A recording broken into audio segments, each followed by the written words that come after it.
The content you're about to hear is a part of a paid programming segment. The views, opinions, and statements expressed belong solely to the sponsor and do not reflect those of Podcastic or its host. This segment is for informational and promotional purposes only and should not be considered as advice or endorsement. Listener discretion is advised.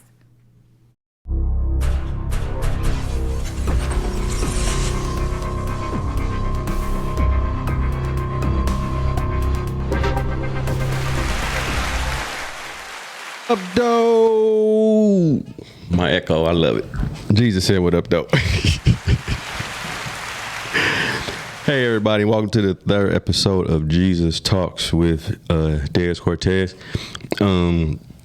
If you don't know the aspects of this show, it's about a conversation that I had with Jesus. Well, not a conversation. He talked and I listened. And you can hear more about how that happened if you watch the first episode. And I'm not going to really get into it because that's not the point. The point is what he said. And today's episode is about be Christ. When he talked to me about what really like Christ was, it was totally different from how I was brought up. How I was brought up and how it was explained to me was Christ was something that was a person for one. Like there was only one Christ. There could only be one Christ. And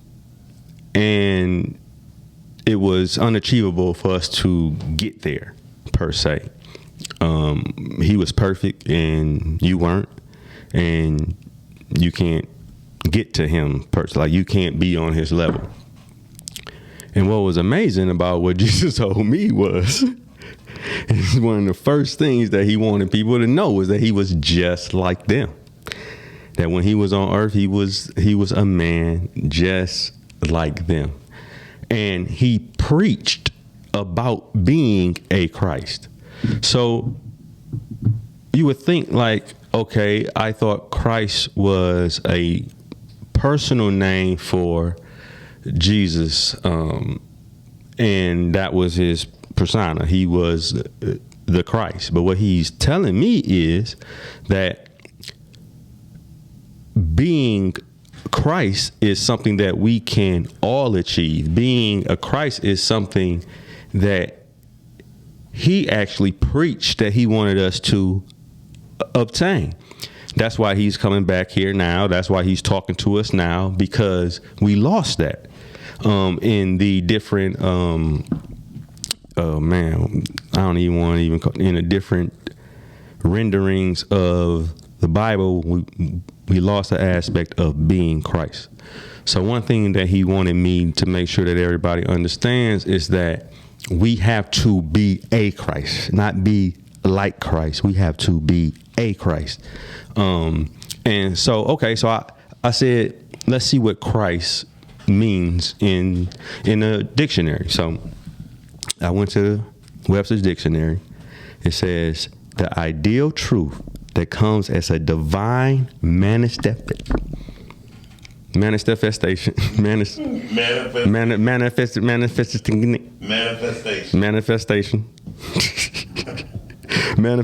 of God. And look at this part at the end. To destroy incarnate error. Ooh. So when you think about it, it's exactly what he said. He said he wants us to get to a point where we understand that we can get out of this body and be relieved of the error of this body. And to get there is to be a Christ. So that's what a Christ is. Wow. It's when you get to the understanding that this body is nothing and that you are greater. And that's what we need to work towards, and that's what we need to obtain. And one of the ways to obtain that is to keep going after your passions and to stay happy. You don't have to struggle. You don't have to learn a ton of things in these horrible ways. But the object is for you to be happy. Like, he put us here, or we put ourselves here, to change something of a lower frequency and bring it up to a higher frequency towards love, no matter what it is. So that's why we're here, and that's what being more Christ-like is, from what he said. Also, I want to read just a few questions that were asked of me from viewers of the first episode. And I wanted to do them last week, but we got so involved with the conversations that I ran out of time. But just a few, and I'll read the question. One of the questions was, how did you know it was really Jesus? And that was a great question. One of the ways that I knew it was really Jesus is because the feeling that was in the car.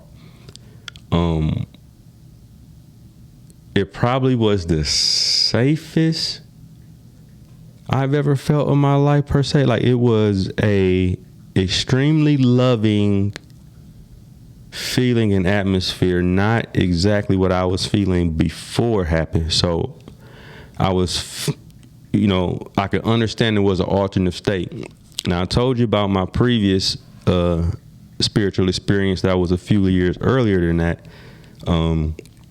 So I was kind of in the mindset that it was something of that nature, because that's pretty much the feeling that I felt then. And it's funny, when I go back and read the notes that I took after my experience a few years ago, I'm experiencing some and saying some of the same things, which is really cool, and also lets you know how everything is tied up. But anyway, I'm talking about the question. So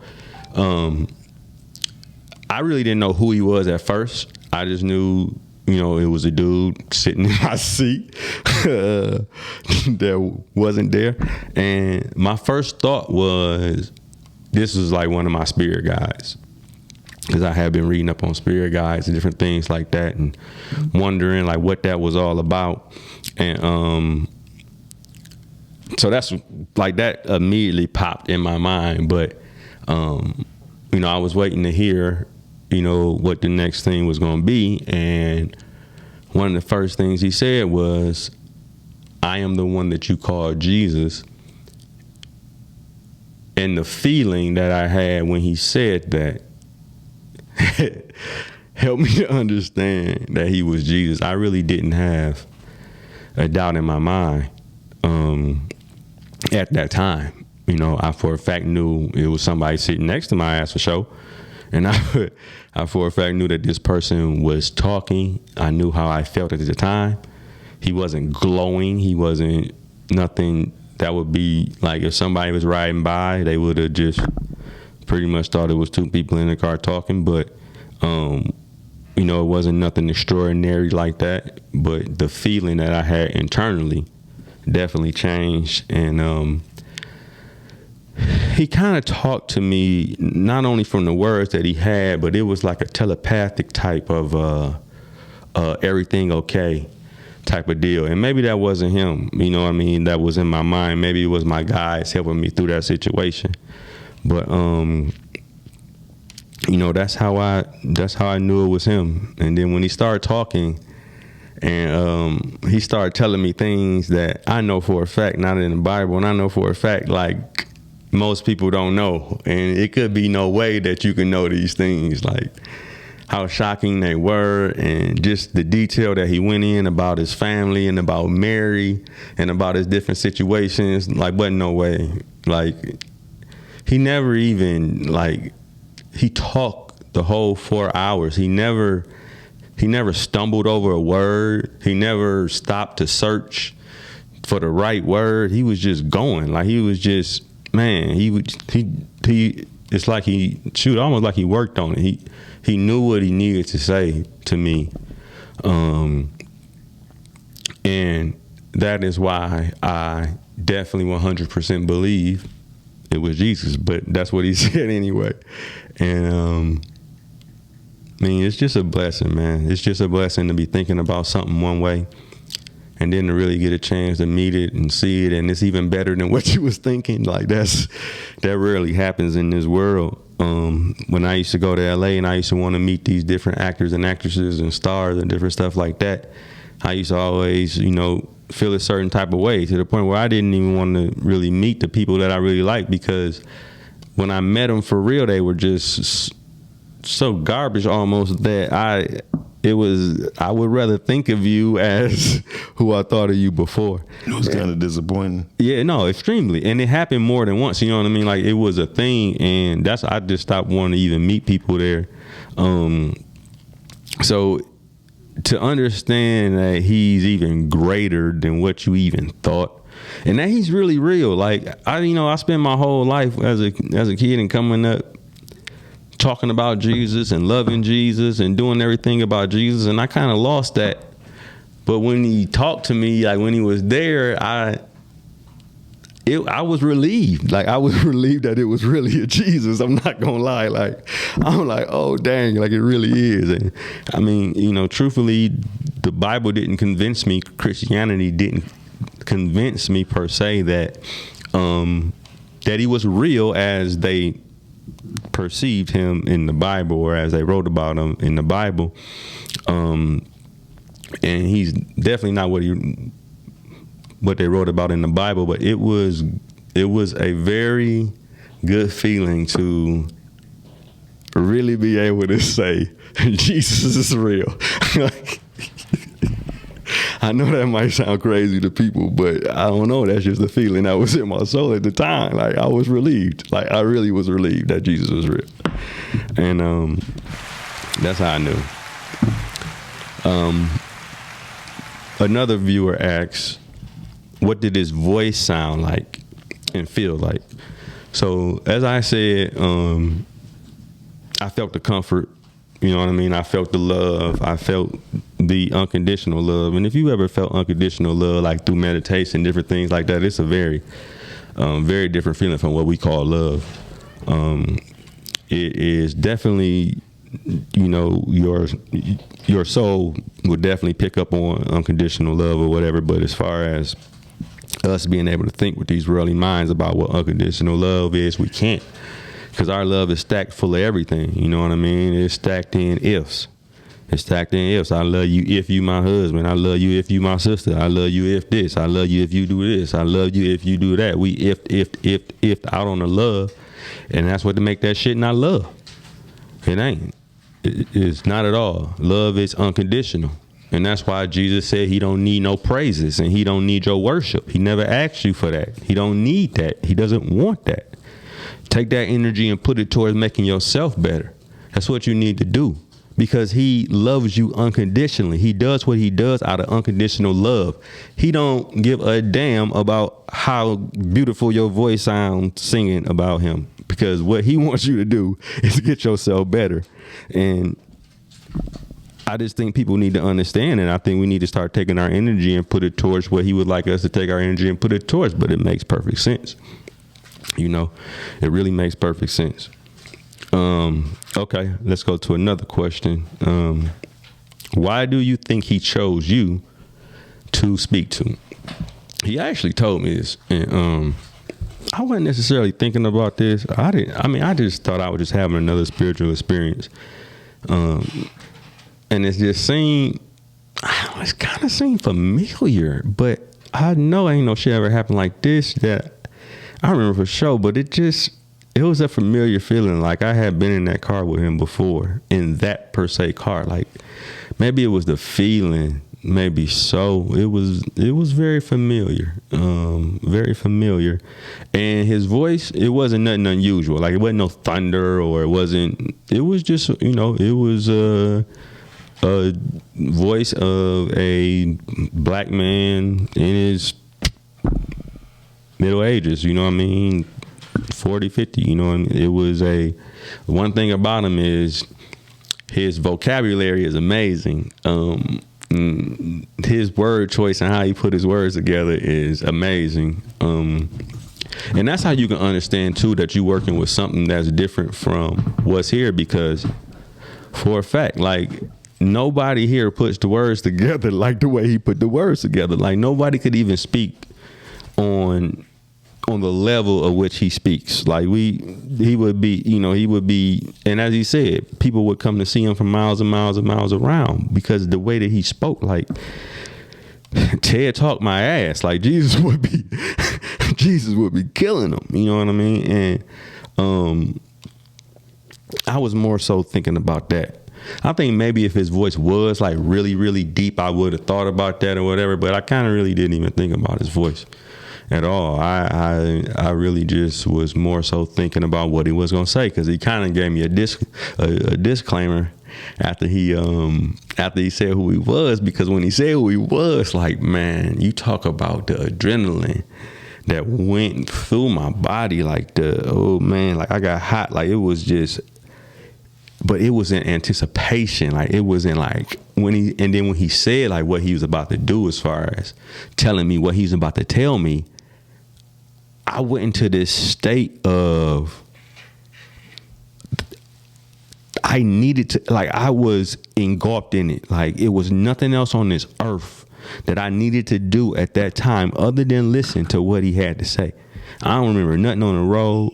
I don't remember changing a lane. I don't remember hitting the turn signal. I don't remember not one person being on the road, a truck, a car, anything like that. I remember nothing from that 4-hour plus window. Why was I telling y'all that? Y'all gonna have to help me. I'm by myself today. Y'all gotta help me with the memory. I was talking about why he chose to be. Okay, so, and he also, no, we talking about what it sound like. No, where are we at? Man, you supposed to be in here helping me, man. You know I be going off on tangents. So, okay, we talked about why he chose, or did we? Man, you went to the bathroom at the wrong time. All right, so look. All right, well, we just go through there, what his voice sound like. I talked about what his voice sound like, how comfortable it is. Why do you think he chose you to speak? One of the things that he said was that I was, some type of word he used, but it was like imperfect, was like after the word. Like it was kind of like one of the times he was kind of like roasting me. Like you are perfectly imperfect. Yeah, it was. He didn't say perfect. Like that's what I like. That's what I think. I think I said you perfectly. I know it was another word, but I think perfectly imperfect, and that's what made me laugh when because he be roast, like he was roasting us as far as us, like he called us beings, and he was roasting us. I ain't gonna even lie, like he was in the way that he was talking and what he was doing, he was really roasting. And he was roasting me too. Nincompoops. Yeah, basically that's how. Yeah, he was kind of sounding like he was talking to like a kid that was bad as hell, that he can't even believe you doing what you doing type of thing. That's how he was talking. And he was just going ham on it. And he was, very, very broad in his points. But that's why he chose me. But also, too, one of the first things that he wanted me to know is that I wasn't the only person who was chosen. Like, he said he's doing this all around the world right now. Because this is the time where it's open for him to do that. He's never been able to communicate with us the way that he's able to communicate with us now. So that's why I say, man, think about your prayers, where you going with your prayers. And one thing that also shocked me too is that he said that he get all the prayers. And that just blew my mind, because, and this is why, man, because I understand the power of words. And because Christians just don't even want to even talk about anything that's outside of the Bible, even as far as that wasn't the man's name. You know what I mean? Like, so they don't like being challenged, of course. But when that's, man, nothing. But I'll talk about that stuff later. Man, you be getting me off, man. So, I was talking, you said they don't like being challenged. Hey, man, it's so much stuff going through my mind right now, and I don't know how to do this yet. But I'm getting there, man. So, I get downloads from Spirit. And not really always Jesus like that. Never get downloads like the one with him sitting next to me. That's for sure. But they'll come in and they'll, say certain things, certain information. So I'm just really understanding this, and this really started to kick into gear really a lot after this spiritual. So I'm kind of still navigating it. So I know when things pop in my mind, like I always want to just go answer them. And then I forget that I'm really talking here. So they don't like to be okay. Yeah. Even as far as his name not being so, with them calling a fake name, I'm like, there's no way he getting prayers. There's no way he understand this. I'm like, Jesus is just a regular man, who died, who's in the spiritual world, just like everybody else. It's how I felt. But yeah, that was not the case at all. So that was huge to me too, that everything that I knew about him beforehand would actually change. But also I was good with understanding that the prayers still got to him even though they didn't even know his real name. Well, I'm pretty sure he understands that we have been tricked in a lot of ways. Yeah. No, he does. And he doesn't preach that he's like mad at people per se. He's pretty much, you can't even say mad because they don't get mad, but he's we'll say mad for us. He's mad at the establishments that have used his name in vain, and to massacre and to murder and to rape and to steal and to do everything under the sun, to enslave. It's crazy because one of the slave ships' name was Jesus, bro. For you to have the audacity to have a ship full of people underneath dying, crying, using the bathroom on themselves, they about to get sold. They about to get beaten. They about to get raped. And you on that bitch having church calling it Jesus. The audacity, dog, for you not to think that Jesus not going to come back and handle that. Are you crazy? Why would he not, dog? Why would he continue to allow you to do this in his name and then act stupid about it? Like, no, that's what the Bible says, so that's what I'm going to do. Hey, man. Right. You can't hide behind that Bible no more because Jesus is about to come talk himself. So ain't no more hiding behind the Bible. If you on some bullshit, you on some bullshit. And don't ever, ever say it was in Jesus' name no more because he back to take his shit back. So I'm happy about that, too. Just went off on a tangent. I'm happy because Jesus is back. These people is fake as hell. And then they always get found to be fake, and everybody be like, oh my God, I can't believe this person did this. I can't believe this person did this. That's because your stupid ass is not supposed to put nobody on no pedestal. Everybody on that bullshit just like you. Stop putting people on the pedestal. Tired of that shit. Jesus tired of it too. I can't wait for him to get back. Y'all Christians that swear that y'all, I can't wait. Anyway, let me keep going. All right, the next question. Why at this time? So what he told me was this was a time where he was able to communicate with us better than he has ever been able to communicate with us over the past few thousand years. And he said a few thousand years a couple of times like that. I don't know why I wouldn't think he would say some shit like that, but he said a few thousand years. Like, I don't know. Kind of the things that I think he wouldn't say that he did, it's kind of like up in there. You know what I mean? Like, it's kind of very, I don't know, whatever. That's just how my mind worked. I was surprised he was saying thousands of years, like 2,000 years ago. But, and that's all he said to me about it. But as I dug into it, we're entering into the age of Aquarius, leaving the age of Pisces, if I'm not mistaken. And this is an age where it was opened up for us to get this information. The Mayans talked about it in 2012 when they were talking about the world ending in 2012. What they were talking about is the end of that bullshit that we've been doing. So after that, we were able to get more enlightenment from beings that are outside of this earth, basically, to say that. And it's going to be a lot easier. So that's why you're seeing a lot more psychics. You're seeing a lot more channelers. And you probably even having more vivid dreams. You probably even having more psychic abilities. If you look into it and not be scared so motherfucking much, then I pretty much, like, I believe that you're getting extra downloads also. But if you look into all the old tablets that were tens of, let's just say thousands of years ago, tablets that told us the information, and what they all said was that in this age, everything would change. Right now, the age of Aquarius. So that's why. Now he didn't say nothing about that to me. He just said he could communicate with us better. But from what I went on to go read about the time, even on the Emerald tablets even talk about it too. You know, they talk about the age of Aquarius, which is now, which we're going to be able to communicate with others. That's why you're seeing all these UFOs and everybody coming clean with the UFOs and stuff, because they can't hide it no more because it's about to be so much. Like, we're literally, and when they tell y'all like what they've been doing with us and everything, it's gonna be interesting, man. It's gonna be really, really interesting. But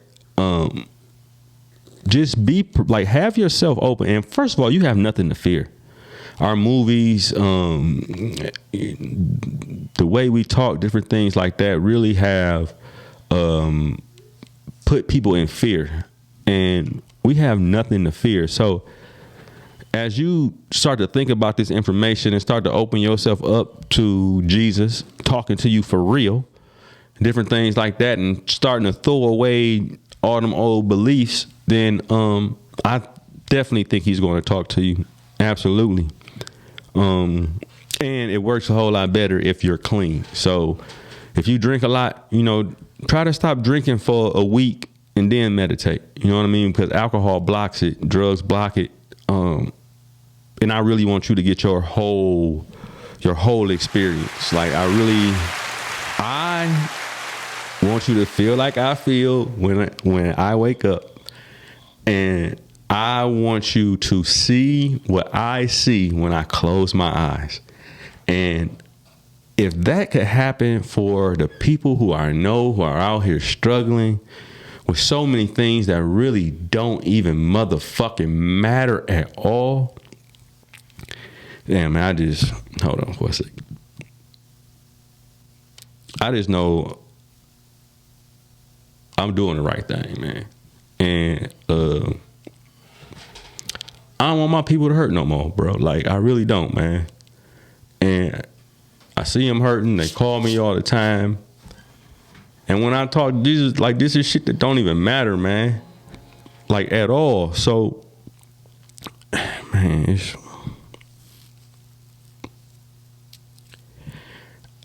I just really want my people to heal, man. It's a lot of good people, man, who having a hard time.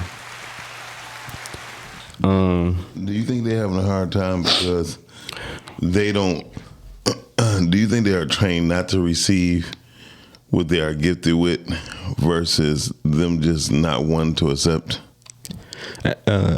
Absolutely, because you're trained in fear from the beginning. You know what I mean? So you believe that they have a path for you to go on from the beginning, and you believe this path is what it should be.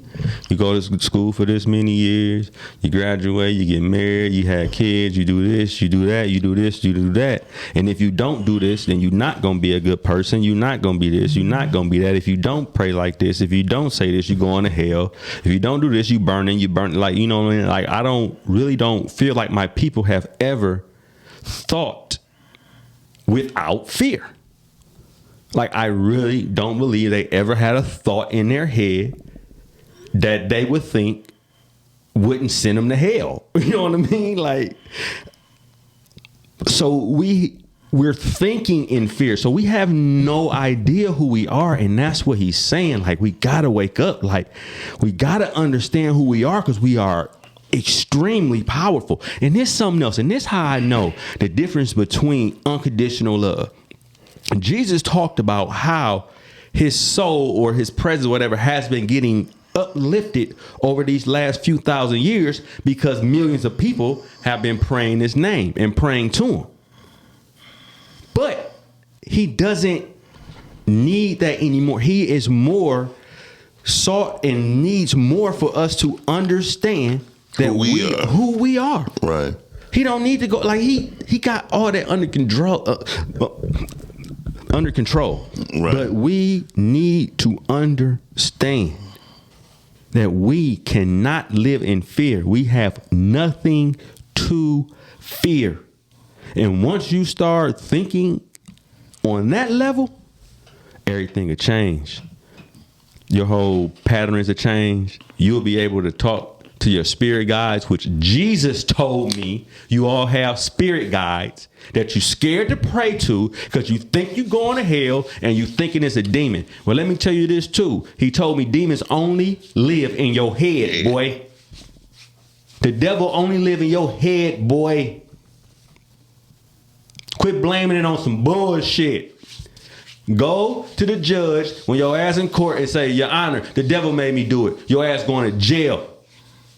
He don't exist. Stop it. Those thoughts, all that bullshit is coming from your mind. You have to change your mind for them to stop. And that's it. So stop with the bullshit. Ain't no devil. Ooh. Show silly ass. The devil had me out here fucking hoes and doing everything. No, what the devil made me do? No, that was you fucking them hoes. That was not the devil. Listen, I tell people. I got it possessed. Oh, he talked about possession too. Even biblically, if you look at it, God is the Almighty. Jesus is the Son of God. And so is the devil. And so is us as people. We are. But the devil and Jesus is our brother. Absolutely. Period. They're the same, man. And it's like, hey, man, Jesus loved the devil. I mean, God loved the devil just as much as he loved Jesus. You got to understand that. That's what the prodigal son is about, man. We leave God. We left God, but we are all, we left just for this experience. A piece of us left God for this experience, but we're all, like, you can't get away from God. Like, your soul really don't belong like you think it do like that. Like, you don't. Like, you can't kill yourself. Like, you can take yourself off this earth, but you can't kill yourself. You ain't going nowhere, homie. All this shit that you got to deal with, you have to deal with it as a soul. There's no hiding from it. No hiding from it. Not even if you die. So if you're thinking about it, don't, because next time you come back through this bitch, it might be worse. It might be worse. All right, another question. When you said you don't want your people to suffer no more, is it because a lot of people have been misguided because of lack of knowledge, or because it just make you feel helpless that you can't help someone? Now, all right. I'm gonna answer both of those. It does not make me feel helpless anymore because Jesus distinctly told me all I'm supposed to do is tell this information, and what people do with it is none of my business. Gotcha. So, I don't even give a damn. Whatever it is what it is. That's on you. That need to resonate with you. Everybody got their own path. Everybody has to have an experience. That's why we're here. So nobody's experience is like yours. So first of all, stop thinking people need to act like you and do shit more like you, because that may not be their experience that they down here for. The ego of these people, dog. God, the audacity. That's what Jesus said, dog. Jesus said the audacity of a man to think he can kill something God made. What? I think Jesus wanted this. Just smash, like, dog, like, what is y'all talking about? Like, is y'all crazy? You think you can sell your soul? Dog, get out of here. Hey, y'all making angels laugh. I ain't like, they up there laughing like, hey, he said he just sold his soul. he think he sold his soul. Man, y'all better get the hell up out of here. You can't sell your soul. That shit don't belong to you, dummy. I've been saying that for years. When they say, you think they sold their soul, and if y'all think that somebody sold their soul for money, fear, y'all crazy. Fear based, bro. Anytime anybody do anything good in the hood from there, oh man, they must have sold their soul to the devil. It's set up like that, dog. The Illuminati. But oh man, here you go. I told you he was gonna be in that, and that's just to make you not feel as if you got to go after it. Because now I don't want them things on me. I don't want this. It's fear, bro. It's fear that's tearing us apart. It's fear that's making us sit in the same place that we've been sitting in. Now tell me something that ain't fear, that you living off of in the Bible, and I'm gonna tell you that that's what you need to be living by. But anything based off fear, take it out of what you think Jesus or God really said. It's not there. God doesn't even know of fear. The Holy Spirit is the filter. We can't even get to God like that. You gotta go through the Holy Spirit. He like a filter. Like he talked about the Holy Spirit like it was a person. Like, yeah, the Holy Spirit, he in charge of this. And he do this and he do this. I'm like, damn, I ain't never thought about it like that. I always thought about him as a spirit. I mean, you know what I mean? It's like a spirit. But he talked about like it was a person. Like kind of like it was like Jesus, like he like the bouncer that worked the door, the Holy Spirit. Like you can't even get up to Jesus, you know what I mean? You can't get to God without going through him, you know what I mean? So that's how he kind of explained it, which was something way different than what I ever thought about. Yeah. Okay. Was that the most important? No. What was the most important message? Maybe I should X these off. What was the most important message that he gave you? In my eyes, the most important message that he gave me. Before you do that, it was so many though, but that's what I'm about to say. I think everything he gave to you is important. Yes, I think that seriously, that was a fearful mind state to ask you that question. Yeah, absolutely. Yeah. So I just want you to. I think you need to be just clear. One of the important things, everything. Like you said, one of the things that hit me the most. Let's just say that I call them the drop the mic moments. Was when he said that there is no sin, that there is only error. And that sin was created for people to think that they're better than somebody else. But when you think about it, dog, it make perfect sense, bro. Like you just want, that's a sinner over there. That's a sinner. And that's because it's a sin to you don't mean it's a sin to them. Like you really think, like, man, dog, the audacity of people, man. The audacity of how we've been thinking and living. That's just, oh my God, bro. But that's called stinking thinking. Stinking thinking. Stinking thinking. That's exactly what it's called, because that's stank, dog. Like what would make you think you better than somebody, dog?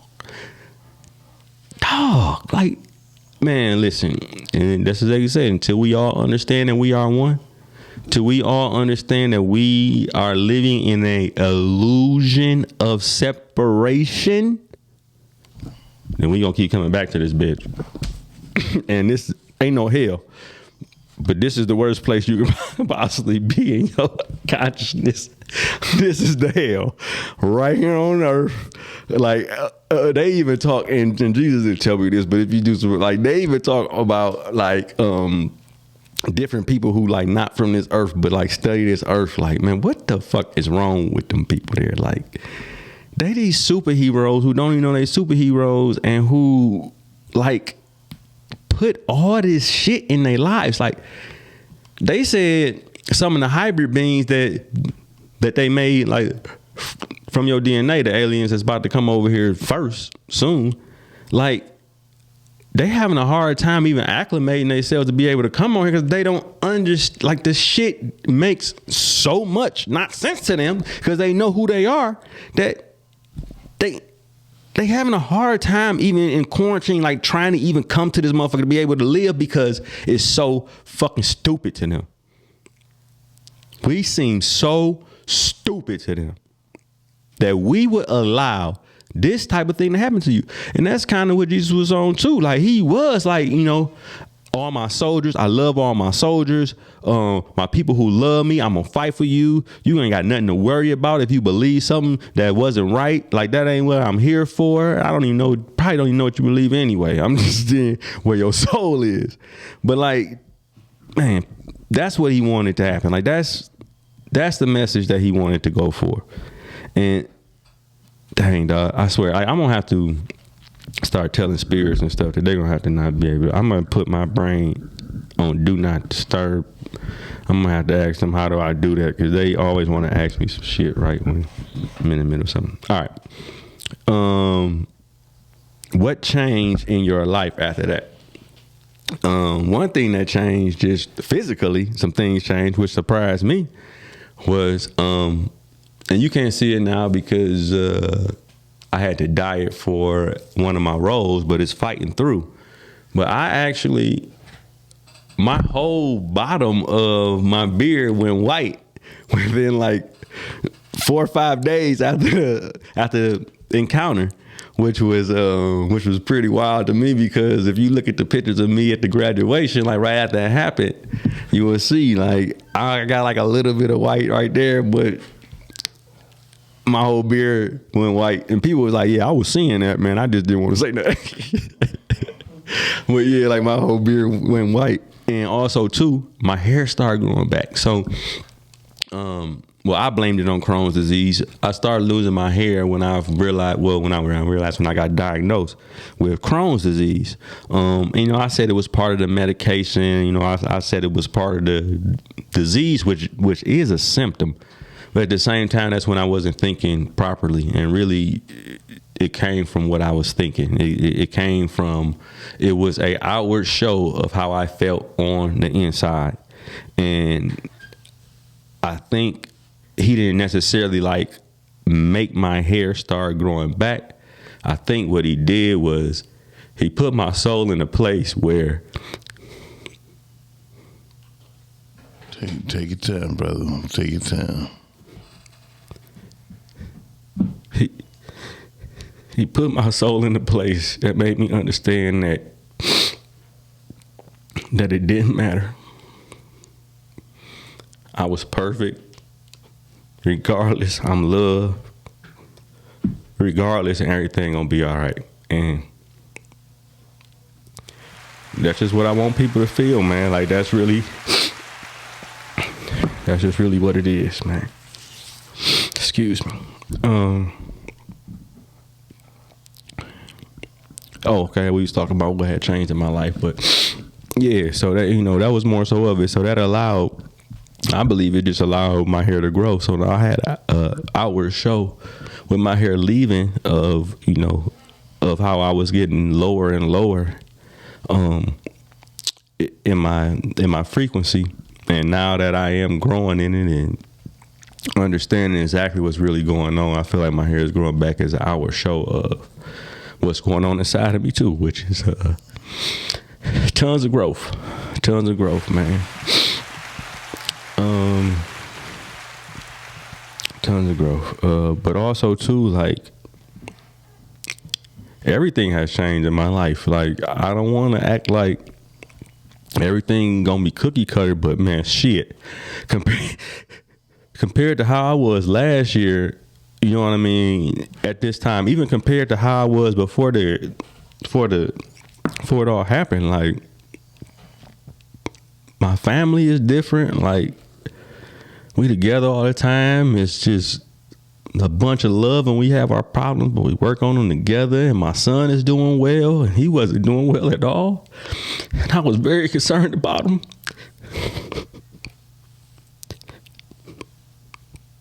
I'm sorry, y'all. I was in a bad place before this shit happened, man. I just really want this to happen for everybody, and I really do think it can, because, dog, we got to stop hurting. And I'm thinking about my son, and Jesus even told me, like, man, you cannot have that on. Like, that's not for you to be concerned of in that manner. Everybody who comes here has a role they have to play, something that they need to learn, the way that they need to grow. You can't coerce it. You can't hold it close to your soul because they do a certain thing or don't do a certain thing or feeling bad. No, they on their own path. And it's not for you to try to navigate it. It ain't for you to try to be scared for them all the time. It's fear. This shit was fear-based, man. All this shit is fucking fear-based. And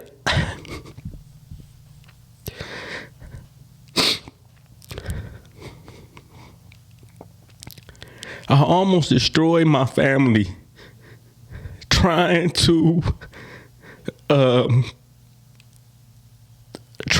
bring it up in fear, and that's what I thought it was.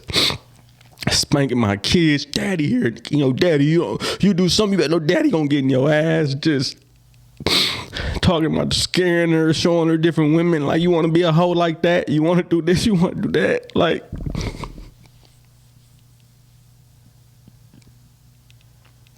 I used fear to raise my family, man, and I thought I was doing the right thing. And when I got to a point where they was able to tell me, no, motherfucker, you not, you start to look at your soul, man. But that was one of the first inklings, things that need to change in me. But this fear shit, man, this fear, bad motherfucker, man. And we don't have nothing to fear. You don't go nowhere. Your loved one's still there with you. And what's crazy is you're not just down here. You have a representative of you in heaven. So like, you're in heaven also. Like, this is like a dream. You're really in the non-physical. So like, and you be thinking people not with you when you die, or they not say nothing to you. Nothing. They could be with you up there. Like the bigger your higher soul up there, like they don't need, it's kind of hard to explain because we don't understand that shit. But don't ever think that your loved ones is not there with you. Ever. They are always there, and they look at the positive. They don't give a damn about no sins. They don't give a damn about no errors, nothing that you're doing. All they want you to do is bring your soul closer to love. Bring your soul closer to love. Your higher self will let you know what you're supposed to be doing through excitement. True excitement. Not forced excitement. Not things that you're excited about because everybody else excited about that shit. And not nothing that you're excited about because it could bring you money or some shit like that. No. Something that you excited about unconditionally, where it don't matter the outcome. That is what we need to be doing. And that is how we get closer to God.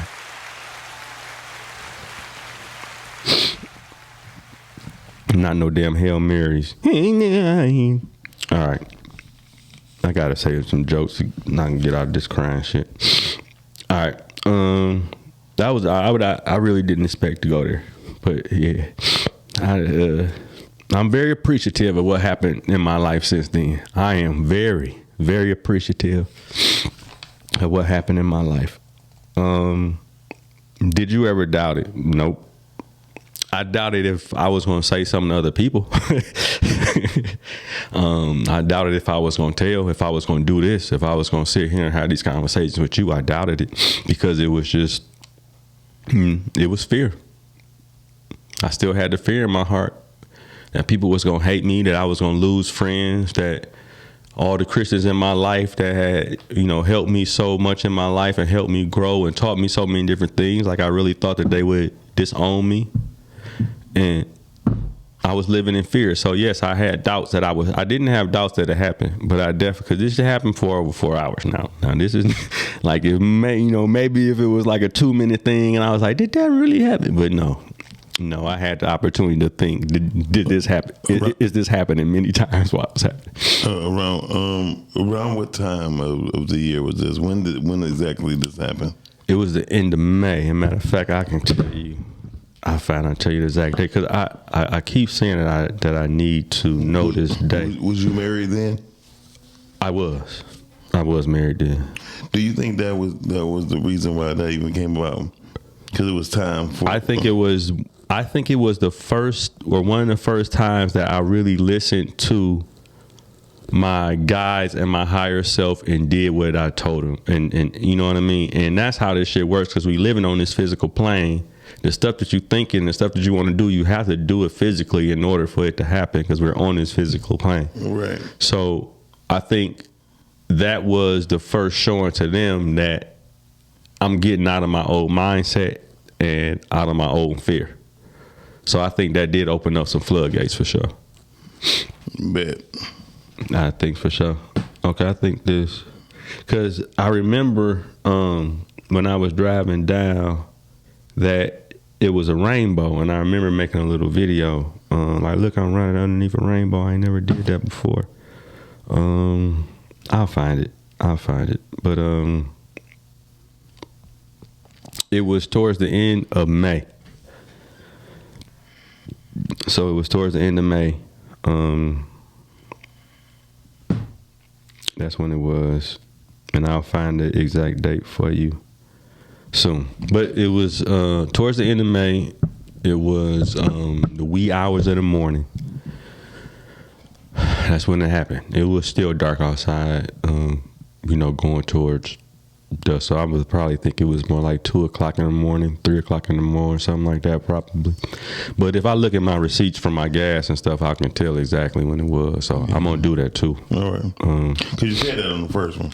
I know. I mean, I just want to keep you up to date. Because, man, I be thinking about shit. Like, he be like, man, that shit don't even matter. Like, you really don't even got to tell people that this happened. All I need is the information to come out. So that type of stuff, like the day, different stuff like that, in my mind really don't matter, but I know it does for real. So I'm going to write it down. The reason why I asked you the time and the place is because you have to say it to the people, but I just want to know personally because of certain things that's going on in my life too. They have spaces. And like you said about the space over there or whatever, like it was something that they was relieving me about this. Like I don't know exactly what they were saying, so I'm thinking maybe some type of vortex or something that's right there. Could be because the same thing happened to me. But they say that vortex there amplifies how you're feeling. And I was that was probably the most cheerful day of my, you know what I mean? Like I was full of just gratitude and excitement because my daughter was graduating from college, bro. You know what I mean? So maybe that was it. Maybe I hit that vortex and it amplified what I was doing. But one thing I love, man, is that I kind of wrote off Jesus. I ain't lying. I kind of wrote him off. Just because of the lies that had been told about him, I kind of wrote him off. And with him coming and showing exactly who he is, like, it's a whole nother deal, bro. Like, I feel like I'm, man, like you come back home. I feel like I came back home. But I also understood that home is not in Jesus. You know what I mean? Home is within you. So that's what I had to understand too. And that you're not going to feel like home until you understand that home is within you. Everything is within you. And they was teaching us so much to look outside, look up to the heavens. Look, the heavens are inside of you. Everything is inside of you. Everything you need is inside of you and given to you. And that's the crazy shit about it. Like, it's given to you. You have a playbook. You have coaches in your head telling you what you need to be doing and what play to run. We just so full of ego and fear that we just don't listen. And that's why we run the wrong play and we lose.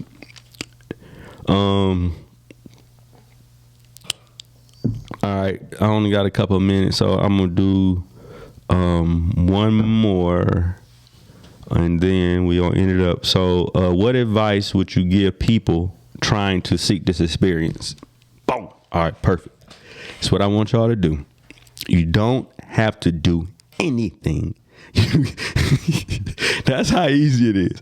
You don't gotta take no special pill. You don't gotta eat nothing. You don't gotta pray no certain way. You don't gotta. What you have to do is purify your body as much as you can.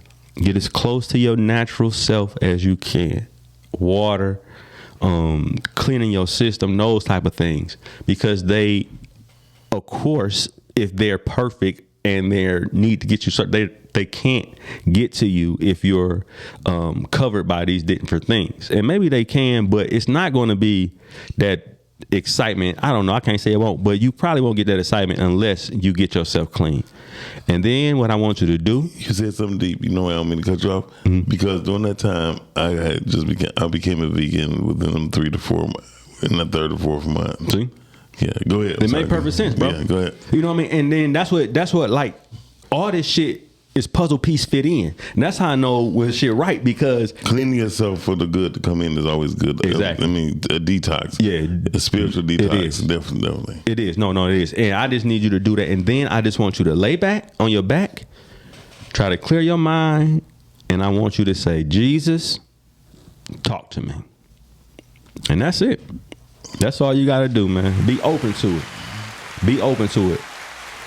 Ask him what's in the Bible. Ask him what he wants you to learn. Ask him. He's here to answer it. And that's what's crazy too. Like, it's crazy that I'm even saying this. Like, I never would have thought that I'd be like, Jesus is real. He's coming. I understand. Jesus coming. And when he get here, you got. I never thought I would be that type of person, man. But I'm blessed that it has come to this, and I'm blessed that I'm able to get this message, and I'm blessed that you are here to receive it. And as I end today, I want to say, do whatever it takes to find the God in you. And fear ain't shit.